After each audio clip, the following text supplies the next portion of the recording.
E o senhor aí em Brasília, não deixaram o senhor entrar no Supremo, foi? Realmente, depois de ter mandado, né, o nosso gabinete verificar todos os procedimentos legais que teríamos que adotar, né, cadastrado, tirado foto nossa, passamos exatamente no raio-x do STF para ver se a gente estava armado.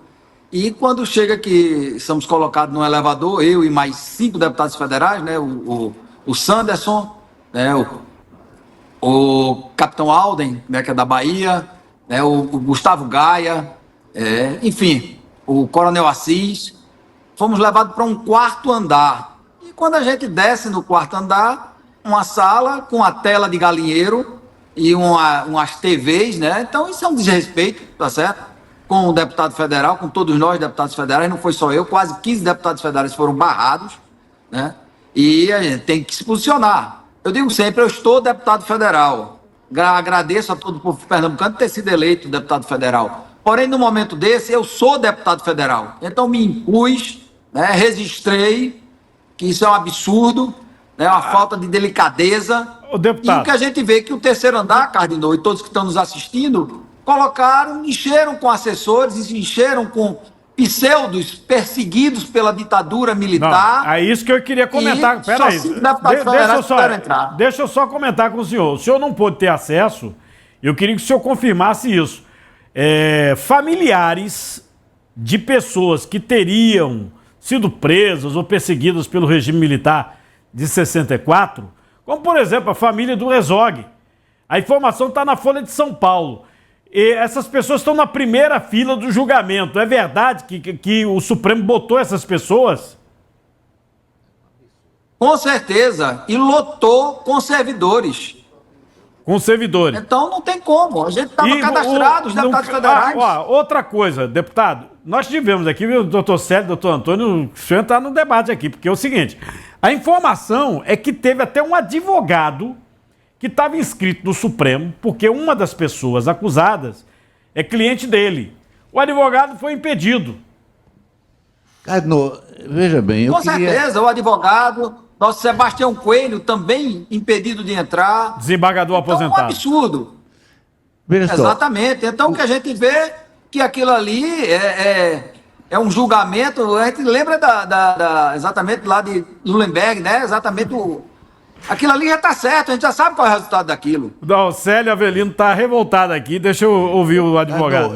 Veja bem, eu quero ver essa informação, porque eu estou desacreditando, é tão absurda que eu estou querendo confirmação dessa informação. Que o advogado... É verdade que aquelas pessoas que foram perseguidas pelo regime militar de 64 estavam na primeira fila do julgamento. Não, tem foto aqui na Folha de São Paulo. A título de quê? Verdade. A título de quê, deputado? Verdade total. É verdade que nós fomos barrados, tá certo? Isso, para mim, é inacreditável, é um absurdo. Na primeiro quesito que a defesa alegou, levou uma lapada de 5-0.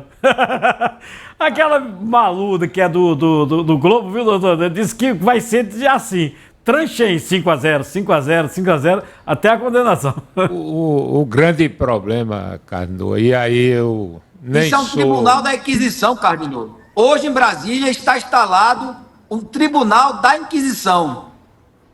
Na verdade, se você fosse aplicar a lei, Bolsonaro não é mais presidente, nenhuma dos réus aí ocupam cargos de... Deveria voltar para a primeira instância, que era o fórum... O Gilmar Mendes, ele vivamente, ele mudou o entendimento. O Supremo tinha esse entendimento.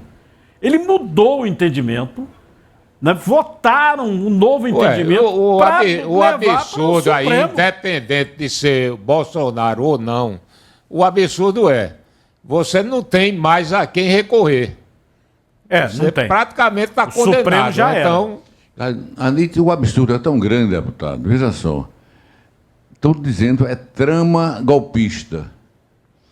Uma trama, seja lá o que for, se você planejar, isso quem diz é o Código Penal, se induzir o crime, planejar o crime, se ele não começa a ser efetivamente executado, não é punível.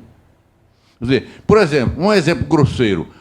O cara planeja assaltar um banco, faz todo o planejamento, contrata isso, aquilo outro, mas não põe em execução. Não é crime, não é punível isso.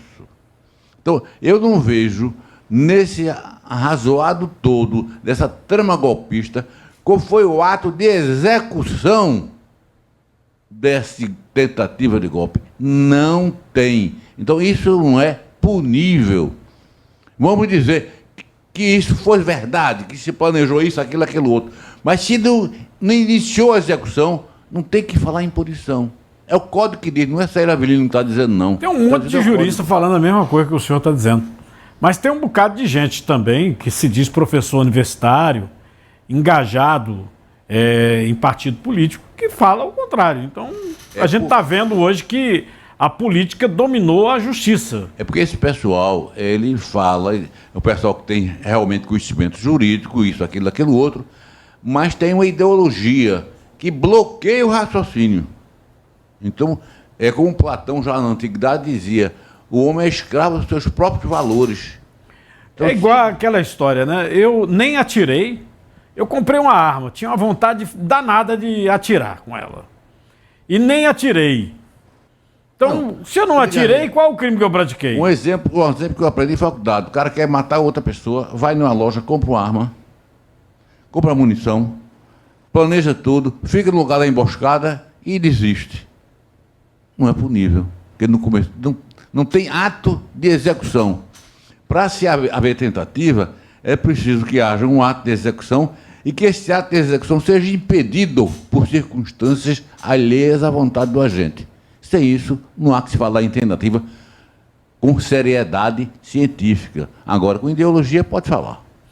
Bom, coronel, vamos aguardar aí, né? O senhor aí traz outras informações pra gente quando puder, viu?